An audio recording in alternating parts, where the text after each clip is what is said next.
نوێژی جەژن یەکێکە لە دروشمەکانی ئیسلام و هەر کەسێکیش ئەم دروشمە زینوو بکاتەوە ئەوە دیارە ئەم کەسە تەقوا لە دڵیایەتی ومن يعظم شعائر الله فإنها من تقوى القلوب.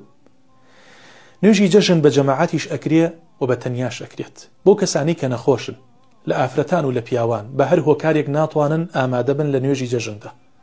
بۆیە ئێوە ئەتوانن لە شوێنی کارەکەتان لە شوێنی مانەوەتان لە ماڵەوە نوێژی جەژن بە تەنیا بکەن. 20 دقە دوای خۆر هەڵات نوێژی جەژن دەست پێکات. نوێژی جەژن لە دوای 20 دقە خۆر هەڵاتنەوە دەست پێکات. چۆنێتیەکەشی زۆر ئاسانە، هەروەکو دوور کاتی نوێژی بەیانی وایە، بەڵام جیاوازیەکەی لەگەڵ نوێژی بەیانیە یەک شتێکە.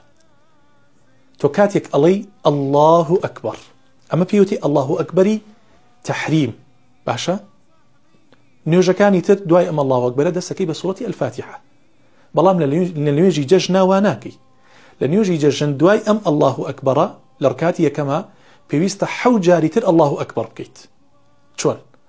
الله ئەکبەر یەکەممان کردووە ئاوا وەستاوین الله ئەکبەر الله ئەکبەر الله ئەکبەر الله ئەکبەر الله ئەکبەر الله ئەکبەر الله ئەکبەر، ئەوە 7 جار الله ئەکبەرمان کرد. دوای ئەو الله 7 جار الله ئەکبەرە دەست ئەکەین بە سوڕەتی ئەلفاتیحە. أعوذ بالله من الشيطان الرجيم بسم الله الرحمن الرحيم الحمد لله رب العالمين. دوای سوڕەتی ئەلفاتیحە سوڕەتێکی کورتیش لە قورئانە خوێنین و ئەچین بۆ ڕکوع.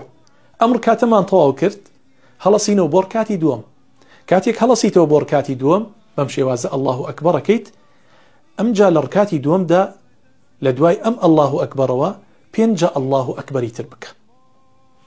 الله أكبر الله أكبر الله أكبر الله أكبر الله أكبر. پاشان دەست ئەکەین بە سوڕەتی ئەلفاتیحە و لە دوای فاتیحە و سوڕەتێکی ترش ئەخوێنین و دوای ڕکوع و سوجدە ئیتر کە تەحیاتمان خوێند و سەلام ئەدەینەوە.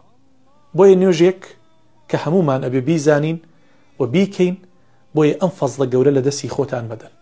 ئەگەر ئەتوانن ئامادە بن لە نوێژی جەماعەتە، فەزڵێکی زۆر گەورەی هەیە.